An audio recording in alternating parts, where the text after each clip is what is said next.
Hello, everyone, and welcome to the first episode, or I guess episode 0 of our new podcast. I'm here today with two of my very good friends, Juno and Mac. Hello. What's up, guys? So, why don't we just, I guess because it's episode 0, introduce ourselves and just talk about who we are, what our channels are, the content that we make and stuff, and maybe also what this podcast is going to be. I'll start since I don't have much to say. I'm only just getting in the content creation. My first video should be dropping pretty soon. It actually should be out by the time this recording goes up. You could check that out on my channel, Mac. It's about the mobile gacha game Another Eden, which I feel is horribly underappreciated for how much love is put into the content that they make. And yeah, I'm just gonna basically do discussion type videos, reviews, and the occasional hot take. Spice things up. Yeah. Fun facts and hot takes. Yep. Ooh. Alright, me next. Junospite. I changed my username a lot, but this is what I'm rocking right now. I would like to say I'm a content creator, but I'm not really. I've made videos in the past. I used to stream. I'm currently working on a long form video about Neon White. It's this speedrunning game with cards. Pretty cool. Yeah, I mostly play multiplayer games. I play a lot of Final Fantasy 14. I'm a very big MMO guy. But I like all kinds of video games. I like RPGs. You play Resident Evil. I play Resident Evil. Yeah, I played some Resident Evil. Yeah, I don't know. I'm not really that great at describing what kind of video games I'm in, because it just ends up being like the music equivalent of, well, I like everything except like insert thing here. Yeah, I listen to alternative. Yeah, I kind of just play whatever looks interesting to me. I'm very interested into older, more obscure games. Big Suda 51 fan. And yeah, that's me. I guess Hell yeah. I'll go last then. Yeah. I'm Arkry, of course. This is also going up on my channel. I am probably, I guess, the biggest content creator out of them, since I do have a few videos on my channel, from like longer and scripted game reviews and discussions, like my Tales of Arise one, and I also make smaller discussion videos on whatever I kind of feel like talking about, but Summer Games Fest or State of Plays or just whenever something interesting happens, I guess. Lately, because Persona 3 hype, I also make a lot of Persona 3 videos, but I guess that's about it. I'm also kind of like Juno in that I just play a lot of different things, whatever I feel like at the moment, but mostly JRPGs and stuff like that. So yeah, that's us. And now, because we've been good friends for a while now, and we kind of just decided to do a podcast together. I don't know if any of you have anything more to add to that. For me, I just like podcasts in general. I listen to a lot of them, and I just thought it would be fun to be on one and make one myself. So Yeah. Wow, that's I'm gonna show this. I'm gonna show this to my mom and say, "Hey, you were wrong. Yeah. I made something of myself." And then she's gonna be like, "I'm not listening to that shit." I'll be like, "Okay, sorry, mom." Okay, well, So, what do we think we're gonna make this podcast about?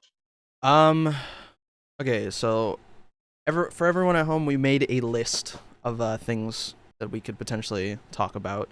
Our idea was kind of just a chill podcast, where you get to, I don't know, just listen in on us talk about the current state of affairs involving video games. It's also just kind of a politics. yeah, we're a politics channel. We all that video game talking. We talk about politics on this podcast. Yeah, I don't know. I would say it's also just about us, but you guys don't really know us. So, yeah, we just talk about video games. I guess we can also branch out into some other things, like, I don't know, we're all pretty into anime or manga, so I feel like that might get brought up every now and then. Yeah, we're all very So just that whole I guess all three of us combined cover a wide array of, video games, anime, manga, just media in general. I think there's a lot of us. A lot of us? Yeah. There's a lot for us to talk about. That is what I meant to say. Eesh. I feel like this podcast can work because we are into different things, even though we do have the same general interest. So I feel like we can have some good discussions on stuff. Mm-hmm. Look forward to our 3-part episode on One Piece. Oh, God. Coming. It's gonna be incredible. It's gonna be incredible. We'll tell you Just like why Gear 5 is better than Super Saiyan. And So- one day we'll get Juno to watch it. Um, We didn't mention the name yet, did we? no, we didn't. What do you guys think? So JAMcast is kind of what we had just as a filler, just to have a name, period. But I don't know. I don't really mind it that much. I think JAMcast is pretty cool. Very Feel funny like Yeah, that no. all of the beginning of our usernames create the word jam. I will say that I'm a little scared. There's like a big like Setch podcast called JAMcast, in like Russia or something. Yeah, and they're We're gonna just get gonna hit with like fucking DMCA. yeah. Yeah, What should our we'll see. what should our logo be? I Yeah. was thinking like a sandwich with like peanut butter and jam. Oh, peanut butter jam. Oh, Peanut butter Oh, jam. shit. JAMcast. Yeah, Could just be a piece of toast with like jelly on it too. that too. But sandwiches are I know more the appealing. European would like that more. Ooh, true. Your beans and toast. it's okay. Yeah, we could put beans and jam. Oh no. Uh, Beans and jam. I'm not from the UK. It's not because I'm from Europe. That's like the same UK. thing. So yeah, the JAMcast. I think it's a pretty catchy name. So I feel like we'll probably keep it if no big podcast has it, or I guess if we come up with something else, something better along the way. But for episode 10, this episode, we decided on having the main topic be more of an introduction kind of thing. Like in the next episodes, we can talk about something interesting that's happening in games or manga or whatever, just something that we want to talk about.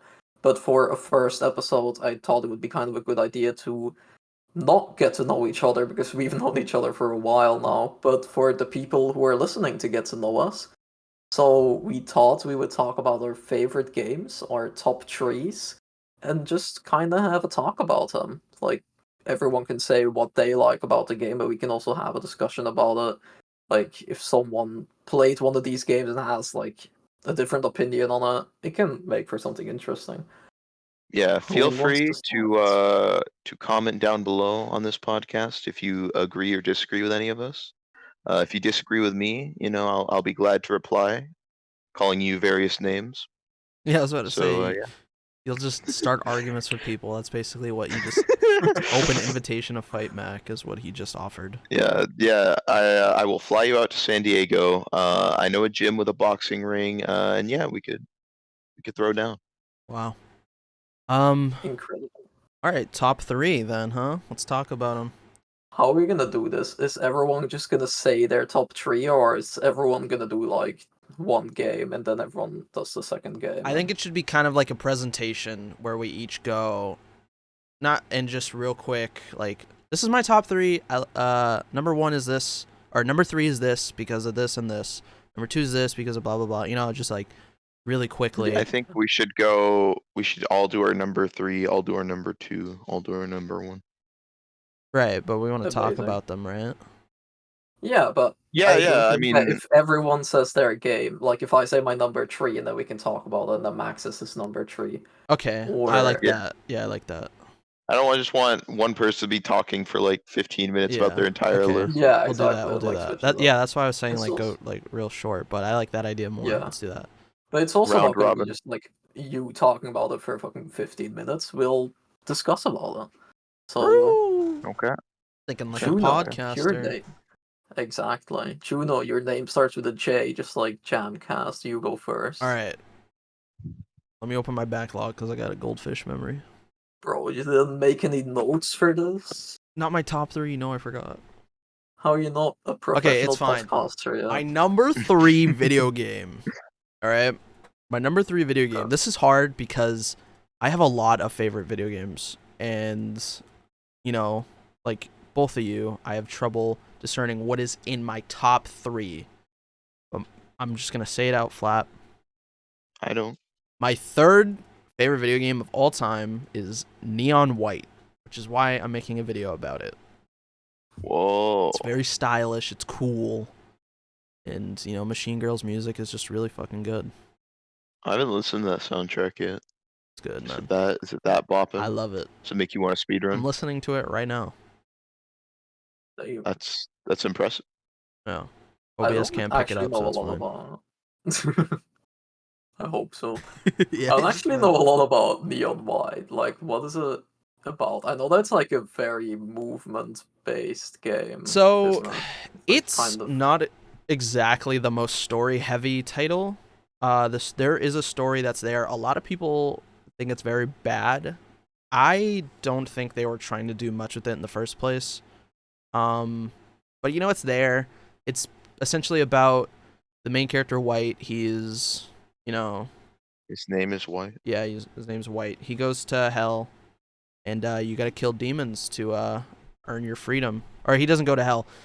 He is tasked with angels. Like, these angels, they tell him to kill demons, and if he kills enough demons, he gets to go to heaven. And then these angels make a whole game out of it. So there's a bunch of other neons there. That's what they're called. And whoever kills the most demons gets to go to heaven. But it becomes more about like the group's past. But yeah, its gameplay is what really shines. Yeah. It's so Literally, the only thing I know about that game is that Spike Spiegel from Cowboy Bebop does the main character's voice, he voices and they had White. him saying a lot of funny Ooh. shit. Yeah. It's a game that wants you to speedrun it. It's very, very fast. If you're somebody who isn't into speedrunning games, I think you still enjoy this. I'm not someone who has ever really speedrun anything, but I found myself trying to get ace medals on every single level, and I wouldn't progress until I got all 3 medals. Even when the hackers have like Yeah, like 0.001 fucking 2 seconds. milliseconds. Yeah. No, I don't try to beat other people's times, but I was trying to beat my own time every time. So I got pretty competitive, and it's just good, man. Like, the soundtrack, like I said, is Machine Girl. I've been a fan of Machine Girl even before then. I would like to say I own some of his vinyls, but I fucking don't because they're impossible to find. But yeah, I know. All right, somebody else go. Arkry, you go. You're A. Oh, true. Okay. My number 3 is Bloodborne. I didn't actually have a hard time making my top 3 because my top 3 is pretty, like, stuck. It doesn't move very often. Or I guess some games in the top 3 move around, but my top 3 has been my top 3 for a while. And Bloodborne has been there ever since I first beat it really long ago. I think I got it, like, a year after it came out. And I just really, really like it, especially because I didn't expect to like it. It's not the type of game that I would be playing before that at all. It just came free with my PlayStation 4 when I bought it, and when I wanted to trade it in, the What do you the mean you GameStop haven't played employees were like, Bloodborne? It comes free with your fucking I was PlayStation. thinking it. So you at Exactly. first were not interested in Bloodborne, and now it's your number No, I was 3. not. It was just buy a play. It was like in a sale at my game store. It was like Yeah. buy a PlayStation 4, you get the collector's edition or like deluxe edition of it. Mm-hmm. And I was like, I don't want this game. Can I trade it in? And they were like, yeah, we'll give you $5. And I was like, I'm not trading this in for $5. I'll just like play it and see. And then I really liked it. The atmosphere, the combat, the bosses. There's a lot of stuff that I just really like about it.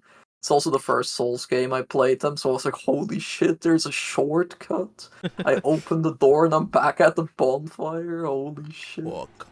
Oh man. Yeah, I love that game. Whenever I lost to a boss and had to spend 10 minutes getting blood vials, that was my favorite. Exactly. It was so fun to just run through Yarn on the same street to get the blood vials. I wish I could play more Bloodborne, but I don't have a console. True. The criminal that they haven't ported it yet. Yeah, PlayStation's got Bloodborne by the balls. That's their baby. They'll do it one day. One day. It's at least coming. leaving the PS4. On fucking Juno's deathbed, they'll finally release it on PC. Yeah. team Like, oh, he's dead. He can't enjoy it.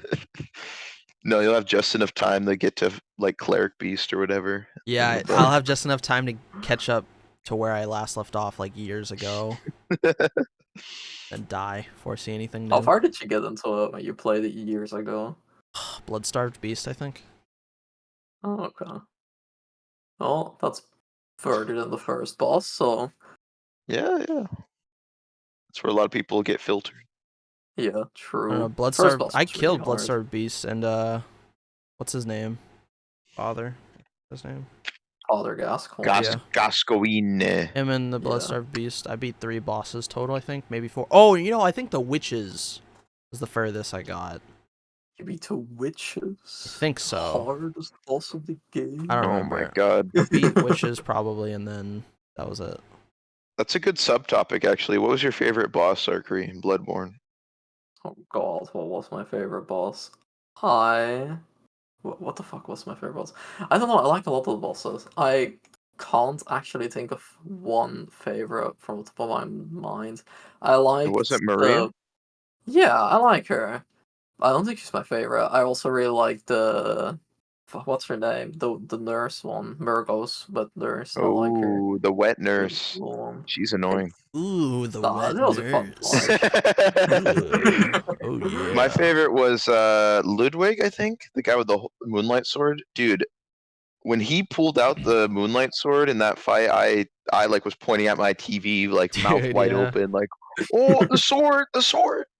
So Yeah, I didn't know what that was, so I was just like, yo, it's a sword. I haven't Mhm. played most of the game, but I've seen a lot of it. I've seen a lot of the cool bosses, so I do know what kind of bosses like are in the game. Remember watching like streamer reactions to Ludwig, like phase 2, when he pulls out Yeah. the sword and just being like, that is the coolest shit ever.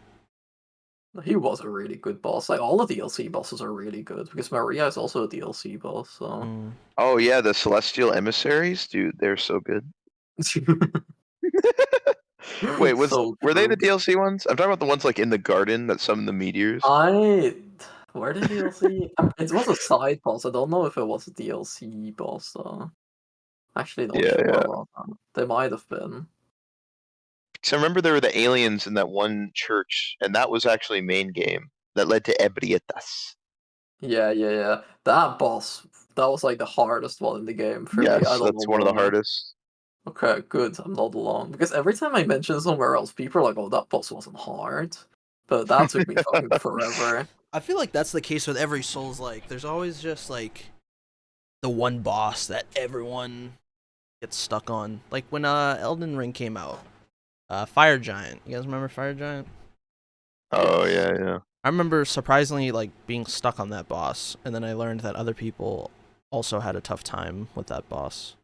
Yeah. I mean, the one Elden Ring boss that was like the most talked about one for being too hard, or just hard, was definitely Millennia. Yeah, Millennia. No, I used every like cheese in the book to beat her.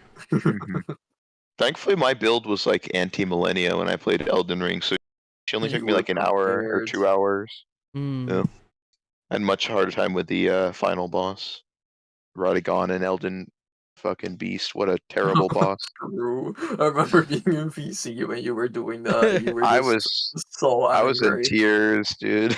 I couldn't believe it. The later half of Elden Ring, I just got so fed up with Greatsword because that's what I use normally. It's a Greatsword build, but Greatswords were just really bad at the beginning of the game, and then eventually they got buffed. But the beginning of the game's launch. But I eventually went to Magic, and I just Comet or whatever I forget it's called with the Comet Azure. Yeah, Comet Azure, and I just fucking blasted through everything. Like I did that for Radagon, Elden Beast. Yo, the Hell yeah. Elden Beast was honestly kind of a shit final boss. It was okay. It feels like it was It was a lot. made for Torrent. Like it felt. Yeah, You know what I that's mean? what I was Yeah. gonna say. It feels like Torrent would've been Torrent was so in epic. mind when designing that boss arena because it's such a huge Dude. fucking arena. Imagine he Yeah, has like it a was move where fine. you gotta hit him, and the only way to get to him is to platform with Torrent and double jump. Oh my god. Yeah, I mean, I feel like that'd make That'd it be too gimmicky, but Yeah, that was a joke. I it'd wasn't be serious. cool if But like Torrent definitely should have been there. Because also he has that like Elden Star move that shoots all those stars at you, and it's just kind of Yes. awkward running away from them. It feels like That it's supposed to actually be took torrent. that took no-hit runners like weeks to figure out how to dodge, which is like insane because they've been playing, the Souls games forever, dodging every attack, and they couldn't figure out how to dodge Elden Stars forever. Yeah, I Crazy. feel like Uh, that boss would have maybe been too easy with Torrent, and that's why they took him out, because it did really just feel like it was made to have him there. But there must be a reason that they chose to not include him. Well, it what I sucks too think, because Radagon is like perfect. yeah, I was gonna say what I Yeah, think is true. they should add like in my mind, they add torrent to phase 2, right? Which makes it kind of more of a victory lap, and then make Radagon harder. Yeah. So it's like, oh, I beat Radagon. Now, Elden Beast, this is it. Yeah, But it's you just a get the victory victory lap, lap. like you use torrent most of the Yeah. time. And you can die, but it's like, the hard part's over. Yeah, true. That would have been cool. But to I don't end that side Now it's track, over. Matt, Yeah, this what is the is Souls cast. That was episode 0. That's cool though. Like no. that's legit like natural like conversation. That's what we want. yeah. I like that. Yep. Mac, what is your number 3 video game? Okay, so it's a little indie game that I don't think you guys have heard of. It released this year. It's called Tears of the Kingdom. Oh, okay. I have I've never just heard of this one. I don't know. It's just the perfect open world game. I don't know what to say. I've never played a game for 140 hours or 130 hours and never been bored once. There's not a single moment where I was like, "Oh, this is a slog," or "I don't want to do this." Doesn't beat Baldur's It was Gate though. just, oh my, you're right. Baldur's Gate will win Game of the Year, but Tears of the Kingdom, No, I get you. this game is like so special. The exploration.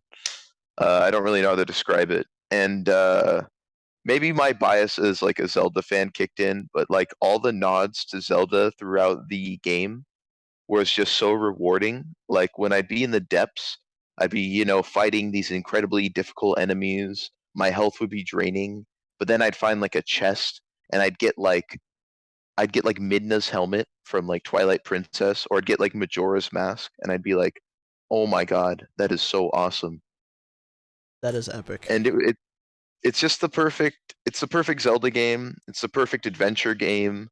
The puzzle solving in it is really just like nothing that's ever been done before.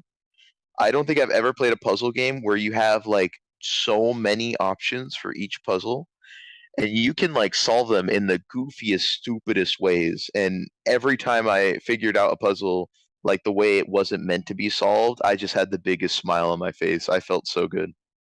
True. You're like cheating your way through the game, kinda, but the game also wants you to do that, and that I do really like that when I Yes. played it as well. Incentivizes that.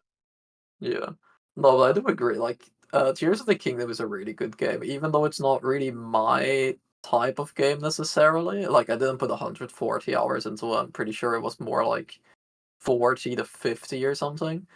And I didn't enjoy everything about it. Like, I didn't like the depths that much, but I did finish that game. I was like, yeah, this is a really good game, and I do think that it Mhm. deserves all the praise that it gets. Well, with Breath of the Wild, I was kind of like, is the game that good though? Like, everyone is praising it like the Yeah, second me coming too. of Christ. I was like, it was good, but not that good. Well, with Tears of the Kingdom, I can see that it deserves all the praise that it's getting. Yeah, I really didn't like the weapon durability in Breath of the Wild, but in Tears of the Kingdom, I think they fixed that with the fuse mechanic because you can even turn a really shitty item into something like viable, and Yeah. that was awesome. Yeah, I will say Also, as what were you gonna say? a non like Nintendo fan, I'm not really in that like circle of games. Like watching people and watching you play Breath of the Wild, it looks way more interesting to me than Breath of the Wild. I'm sorry. You playing Tears of the Kingdom and people playing Tears of the Kingdom looks more interesting than Breath of the Wild to me. As somebody who has not played either, the last Legend of Zelda that I think I actually beat was probably Twilight Princess or Wind Waker or something back then. Mhm. But yeah, no, I agree. I think it is definitely a special game. It looks like a lot of fun, and I almost like wanted to buy the games so I could experience those, but that never ended up happening. But yeah, no, I agree. I think it is a very special game. Even like Yeah, I'm. as somebody who isn't into Zelda, like even I can see that. I famously don't like talking about the game though, because it feels like whenever I bring it up, the discussion switches to how it's overrated or something like Yeah. that. Yeah. Online, Tears of the Kingdom is starting to become a very hated game for some reason. It's always like that. When things get popular, there's always people try to Yeah. find dozens of reasons to hate on it. Yeah. Mhm. It's like the game definitely has some problems with it, and it does deserve some criticism, but I feel like a lot of the praise is well deserved, and it doesn't need people going like, "Oh, this is overrated. It's actually shit." Like, I don't know. But that's just the internet, I guess. Yeah. The more Yeah. important thing is as long as it's fun, guys. As long as the video game is fun, that makes it a good video game. No, it's fun, and the side content is so good. Like doing the shrines was great, of course, but also like the side quests caught me off guard. There's one with a character called Hudson in a town I didn't even visit in Breath of the Wild, so I had like no context for it. But you do like his side quest, and he's a father of this child who has to go away from home because it's in their culture to return to the like Gerudo town at a certain age, and they have to grow up there. And you just kind of see this father coping with the fact that their child is going to be leaving home soon, and how he kind of just wants them to remember him as a good father. And I obviously don't have kids or anything, but that just really hit me in a spot I didn't know it could. And that was just a piece of side content, like a random quest from a goofy looking guy Yeah, that most with like people a won't do. mustache that most people won't do. And the fact that I just found like a hidden gem like that in this big open world felt really special. Yeah, it's really cool when an open world game has like some really special content that feels like it was so like detailed made and like with so much love made, and it's just like, oh, I could have also just not gone there and completely missed it. That's Yeah. also is Yeah. really cool. It makes everything worth exploring. Okay. Yeah, I guess that was Those are Tears our of the number Kingdom then, or do threes. you have That anything was else? Tears of the Kingdom and Back why it's not back boring. to me, huh? Number 2. Yep. Number twos, baby. Let's go. Okay. We're talking about Forspoken yet? Yeah, No, so that's my for the number number one. 2 is actually it actually follows up on the whole open world. It is Fallout New Oh. Vegas. Fallout New Vegas is Oh, my okay. number 2 video game of all time. Uh Created by Obsidian. They did Outer Wilds, right? I think. Or is it Yeah, Outer yeah, I'm pretty sure I Lands? think I like don't know. that. There's 2 No, games it's that are called Outer Wilds, Outer Lands, so I confuse them Outer all the time. Worlds, maybe. And they're making another game that I cannot remember. But yeah, Fallout New Vegas is just an absolute masterpiece. It has that quest that you mentioned, Mac. It has stuff like that riddled throughout the game. Just little Yeah, beats, little tiny bits of dialogue and story and lore that like you would completely miss on a regular playthrough. But it goes so into detail sometimes, it's insane. And the story, the politics involving the major factions, because that's what the game is about. It's about politics. Um, it's just like Oh, okay. each faction is like there's not just one faction that's the good guy and then one faction that's the bad guy. They all have their ups and downs. They're all gray. You know what I mean? So it's really just it kind of creates the divide, and then people who get into debates regarding factions. I've witnessed like actual like debates about Fallout New Vegas factions, like in between Okay, two that's people. that's crazy. But that's just how like detailed like each faction is. Like each faction is so realistic. There's not just one like good all like yeah these are the good guys. And it's like you just root for them and no one else. Like even like it's just I don't know. That's the best part of it Sounds is cool. the politics and the faction, and the game itself is just so fun. It's very enjoyable. It's shown as age for sure, especially in its graphics. It is not the best looking game, but I don't mind it. It's a very funny game. If you've played any Bethesda title, they got ragdoll physics. You can blow people up. It's funny. So even if you Yeah, want my to, brother used to be super into that game, and I would always watch him, and it'd be like, "This looks crazy." He'd be like fighting like aliens with a blaster or something. You could Mhm. find them in the desert, and just like all the different quest lines with the NPCs that you can have very detailed conversations with. Yeah, Like the conversation trees in that game are probably some of the best I've ever seen. Like they it's pretty actually have crazy. dialogue options that offer you like different answers. You know, Hmm. not like Fallout 4 where it's like yes, no, or sarcastic.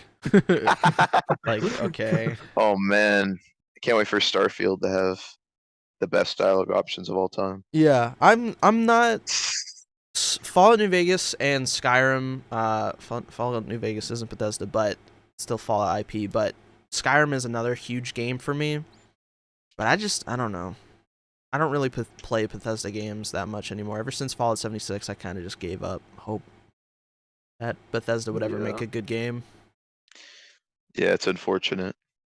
It's just still waiting for Elder Scrolls 6. I don't think it's gonna top It's in what the fuck the early modding community can development. do to old Skyrim, but you know, whatever. I need to send you a trailer for a fan mod of New Vegas where it's like New Mexico instead.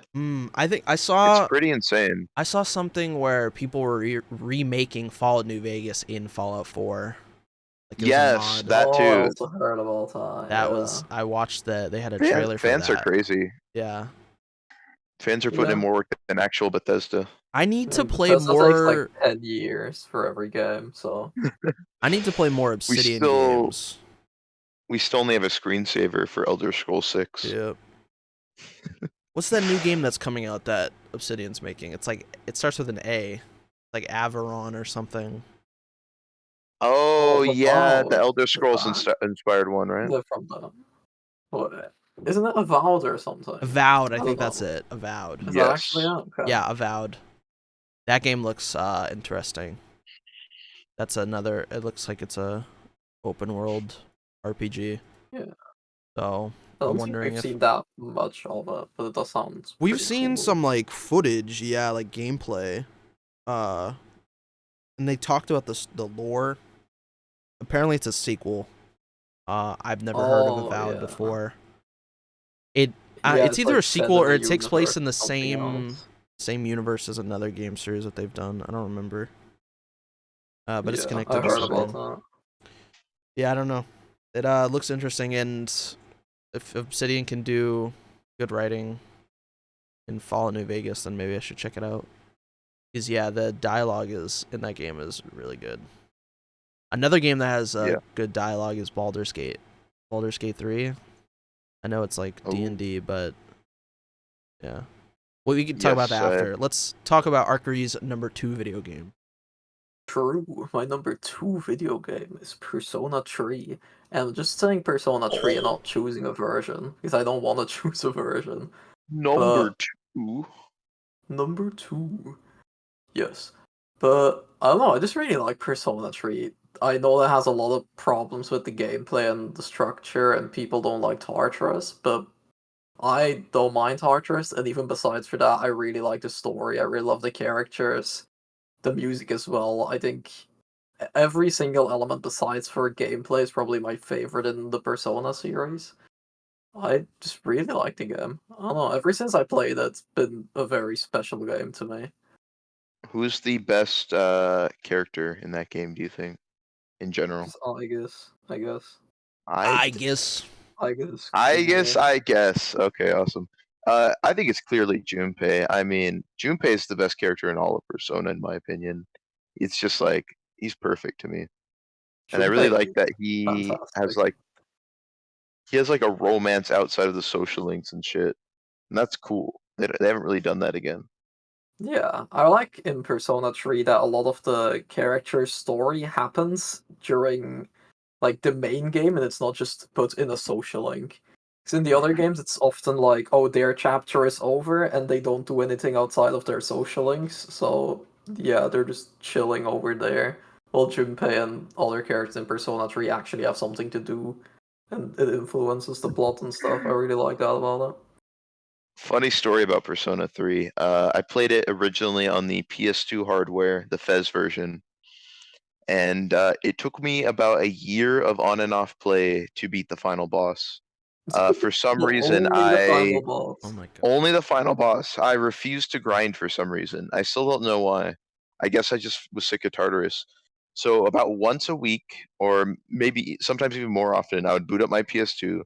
I'd fight the final boss. I'd get charmed at the last phase. I'd turn it off, and I'd do something else.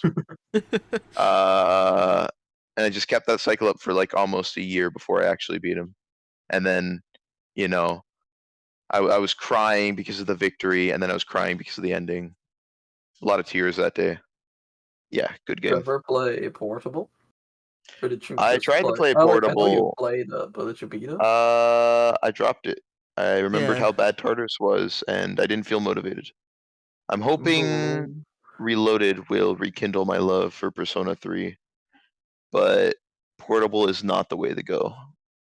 Yeah, I think both versions have their downsides and their upsides, so I don't know. I can't really choose one that I enjoy more over the other. It's weird too because I prefer the combat in Portable significantly, but there's just something about it. I was just so bored going through Tartarus, and like, I don't know, And I Tartarus couldn't get did into not it. change, I'm pretty sure, between Fez and Portable, so if Tartarus was Yeah, like the thing, yeah, that is kind of weird. But I guess you were like replaying it, so you were like, yeah. I oh, think it was it's because I was Tartarus replaying again. it. I was doing the FemC route. I was hoping it was more different than it actually was, but it felt very samey up to the point I was at. And I know the social links are really good in the FemC route, but they aren't at the beginning. Uh, so I was just kind of bored overall, and I was like, yeah, this is like an 80-hour long game. I'm good. Yeah, especially with the remake coming out. Yeah, then the So remake announcement came, and I'm like, well, okay. okay, yeah. I don't have that much more to say about Persona 3. Like, I'm pretty sure half of my channel is about Persona 3, so Yeah, if you guys want Matt, more Persona 3 content, there's He's like the 4 hours. Yeah, he's the Persona 3 guy. Oh, is it my number 2 now? Okay, yeah. okay. So my number 2 is Bandai Namco's masterpiece, Tales of Arise. Yo. Uh, it is such an awesome game, and it really caught me off guard because when I started the game, I'd only played like 2 other Tales games. I played like Tales of Fantasia and Tales of Vesperia. Vesperia is awesome. That's one of my favorite games too. Uh, so I was getting into Arise, but the first part of the game just really didn't capture me much. So I remember getting to like the boss there and just not playing it for like a good few months when I got to that part. Then one day I'm like, oh yeah, Tales of Arise, that's a game. I should keep playing that. And I kept playing it. I got to the snowy area after the first boss, and the whole Ganabel arc happened, and I was sold on it from there on out. And the plot is just really interesting in how it's structured because it's really good at catching you off guard with like setting up a formula and then just completely doing something opposite of the formula. And I really liked how they kept scaling that up from next area to next area with just you can never predict what's going to happen in the next one. It was incredible how they did that. My main thing I love about the game though is just the gameplay itself because I really don't think there's been any combat system that gives me an adrenaline rush like Tales of Arise. I played Law as my main character as soon as I unlocked him, and his whole thing is you got to get the longest combo possible because the longer his combo is, the more damage he does. So trying to keep up my combo while dodging attacks and just like unleashing all these crazy specials, it's exhilarating. That's the only way I could put it as. It's so hype. Yeah, the combat system's Uh, really good. That's yeah, and as true. as Motoi Sakuraba on the composer, is composer for the game, and I think he is one of the best video game composers of all time. He's done all the Tales games. He did Dark Souls 1. He did That's Star the same guy. Ocean. Same guy, all the same guy. Yes, Holy he did. shit. He did Golden Sun, Baten Kaitos. Like he's done so many games with just great iconic soundtracks. And Tales of Rise, he spared no expense. He went in hard on this game. Like I remember the first piece of promotional material I ever saw for the game was a girl in a Shion cosplay, just playing the violin. It was like on one of Jeff Keighley's shows or whatever. And she just went up on stage and she played the violin for one of the battle themes. And I was just like, holy shit, this game is going to be awesome. And I was right. It was awesome. Wow. I know you, Interesting that Arkry, you also You made a video, right, you, Arkry? Arkry, did a perfect video on it. Yeah. perfect video even, thank you. But yeah, you made me play the game, and Mhm. I also just really loved it. And it's also really interesting that you like dropped it after the first arc and then picked it up again. Because it's like you said with the formula, after the first arc, you're like, oh, okay, I get what this game is gonna do. So I kind of get that you were like, well, kind of taking a break from it because you kind of have the expectation of the next arc is just gonna do the same thing again. But every time the game does just take you off guard, and I also really love that about it. Yeah, no, it's awesome. Everything from like collecting the owls for the costumes, just finding out more about these incredible characters, all the little hidden scenes too, like when I found the hot spring scene, that was amazing. All the secret bosses. I haven't done the post game content because I want to play the other Tales games because I know other characters show up. Yeah. But the other optional bosses I did, like this giant bird at the top of this tower, and then you like jump off the tower and you're fighting like on his back. That It's boss just was like awesome. insane. I do not Yeah, know it's why that boss was not in the main story, or like one or two whys. I'm surprised that that wasn't in the main story. But that's with a lot of that game, I feel like every single thing is really well crafted. It all feels like it's worth experiencing just as much as the main stuff. yeah. No, it's awesome. Okay, Okay. is that it?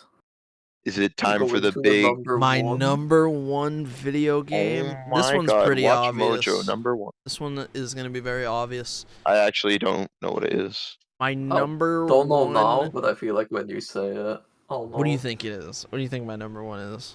Forspoken. It's not. Shut up! It's not Forspoken. It's gonna be like Sorry. probably either a game I've never heard of, or it's Oh, like Jet Set Radio. Killer 7 or something. My number one video game is Kingdom Hearts 2. What? That's right. Yeah. Number one. Deadass. My number one is Kingdom Hearts 2. I feel like you never talk about Kingdom Hearts 2. I don't talk about it, but it means so much to me. So Okay. I played it very young, when I was a young boy, coming home from school. You know, I remember distinctly my mom playing Kingdom Hearts 2. She was at the Roxas Nobody part where you have to glide around the dusk in front of the mansion. Oh, is that where Dust comes from? Yeah, I told you that before. Oh. But yeah, so I remember it just the exact moment, and then she asked me if I wanted to play, and then I started playing. And just experiencing the whole Roxas prologue, you know, the part where you fight the big nobody and, you know, in Yes. Sora's heart, that Mhm. just fucking the boss design, the crazy flips and shit, all that everything was happening, that just blew my mind as a kid.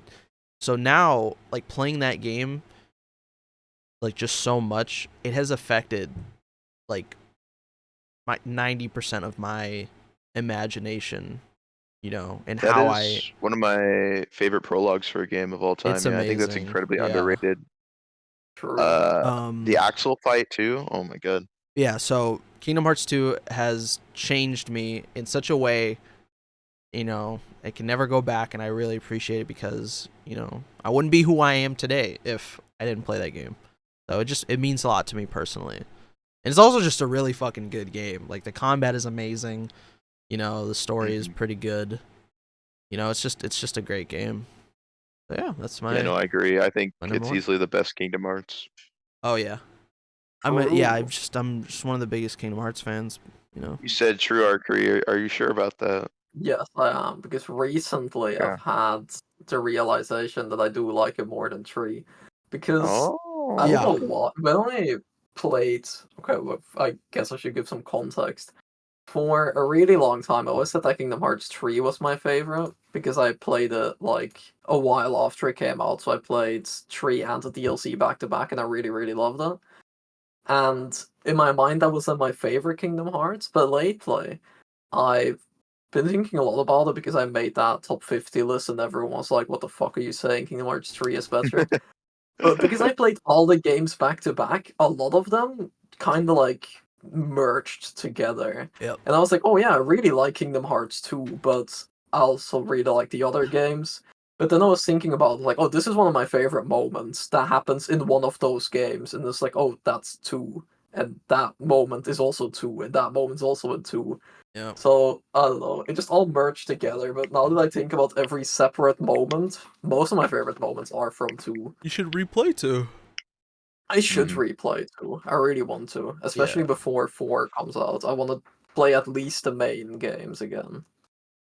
I Just to feel like see we how could they stack dedicate up an again. entire episode to Kingdom Hearts 3. I have such strong opinions on that game. Strong, violent, Yeah. bloody No, opinions. Yeah. I do view that game negatively. I didn't at first, but I do view it negatively now.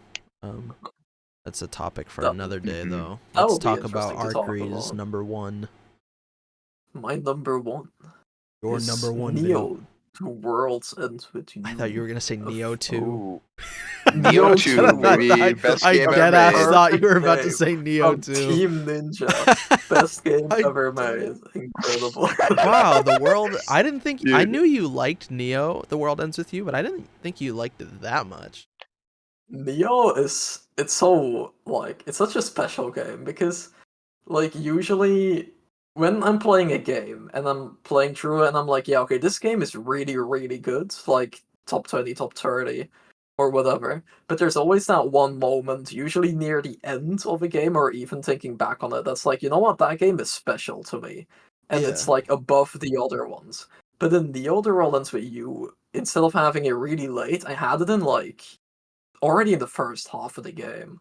That game had so Oh. many moments throughout the whole thing that made me go, how is this game this good? It should not be this good. It's, I don't know, it's so. The gameplay is a lot of fun. It's a really creative battle system. I don't think there's another battle system like it. no, The nothing. story and the characters as well. Like, I can't really say a lot about the story of Neo because everything is a spoiler in that game, basically. But it's that's such a great way of having a new game kind of stand on its own with its new characters, but also calling back to the first game in really great ways. And while the first game has a lot of problems, gameplay wise especially, those characters are also really special to me. And then this game as well, with some of the callbacks that they do, all of the new characters are also fantastic. I think then the other Rollins with you as like my favorite characters in anything. And that's like what I value a lot in games, just like the characters. Because if the characters Mhm. connect me and if they stick with me, I'm gonna enjoy a game so much more. So that's Yeah, why it's so high. Neo World Ends With You is in my like top 15, top 10, maybe even. And it's exactly what you said. The characters are just unmatched in that game. I don't think I've played many games with characters that strong. Uh, and also, it just caught me off guard because I am not a fan of World Ends With You 1. I think it has a very bad combat system. And while I think its story is definitely good and the music is great, I just don't think it makes up for how boring and unfun the gameplay is.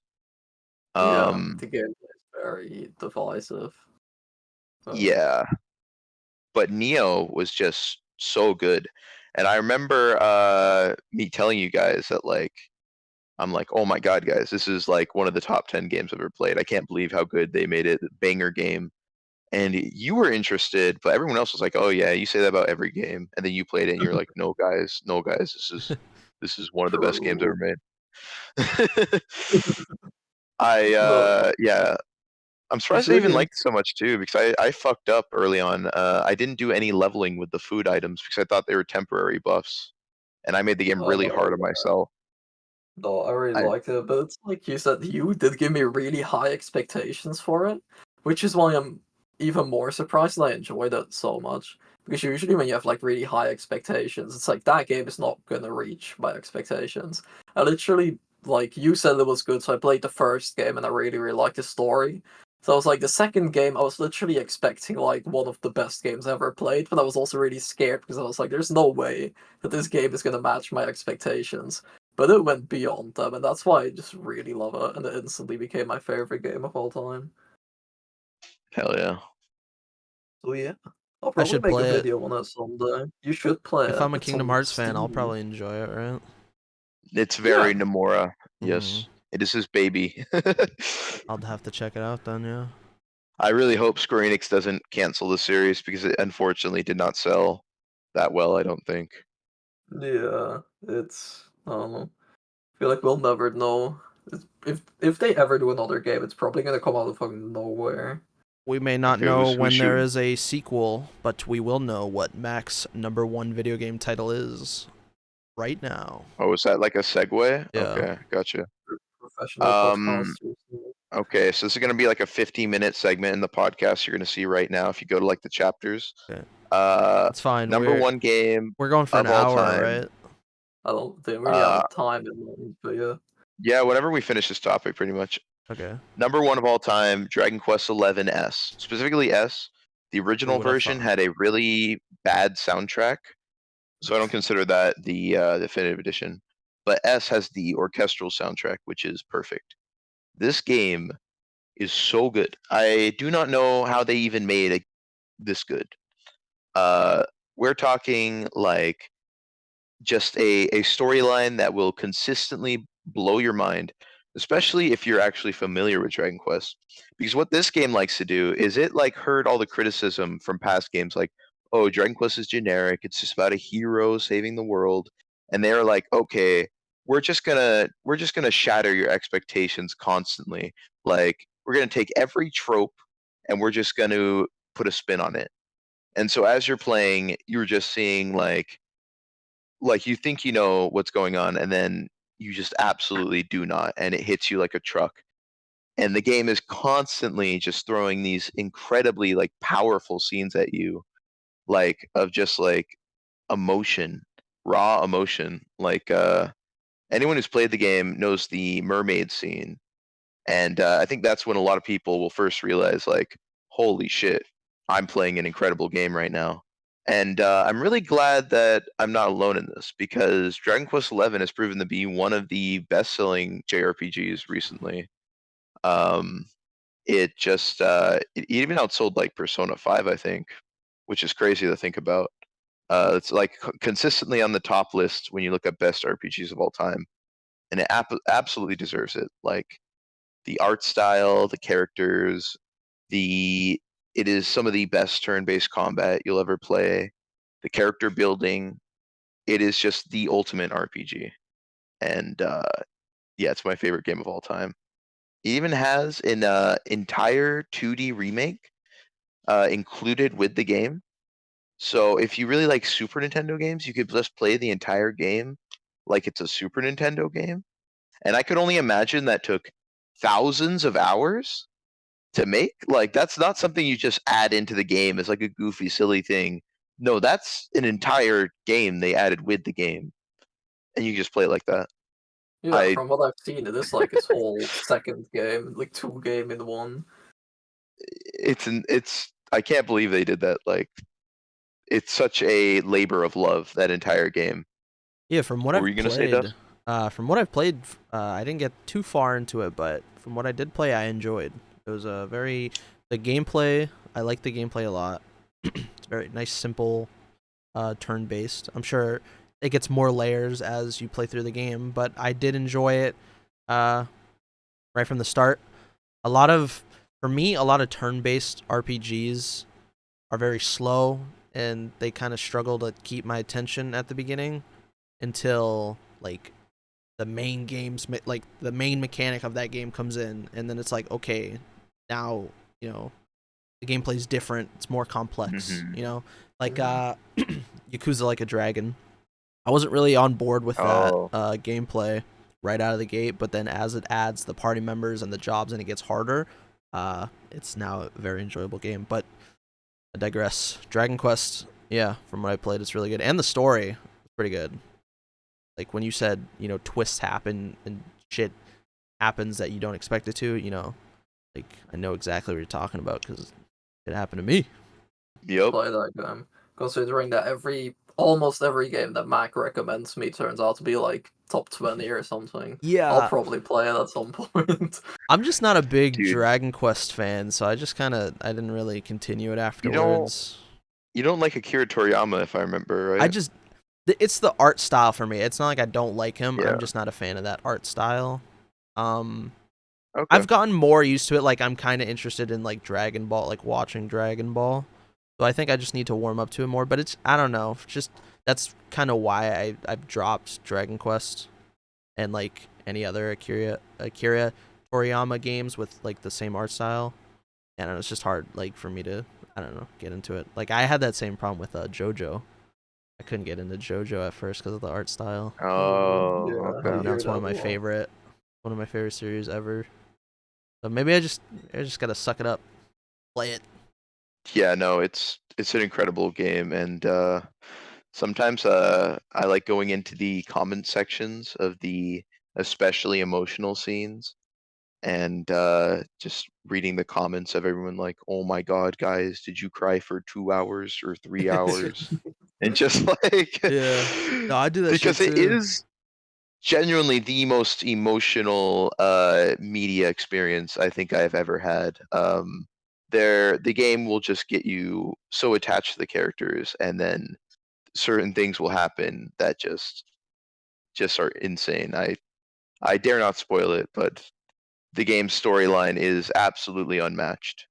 It is very good, as well as it just being a fun RPG. Like for example, your main character, he can dual wield swords, he can use a sword and shield, or he can just use a big great sword.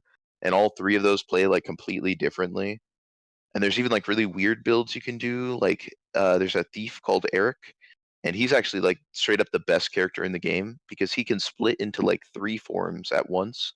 And if you poison an enemy, you can use an attack that does extra damage when they're poisoned.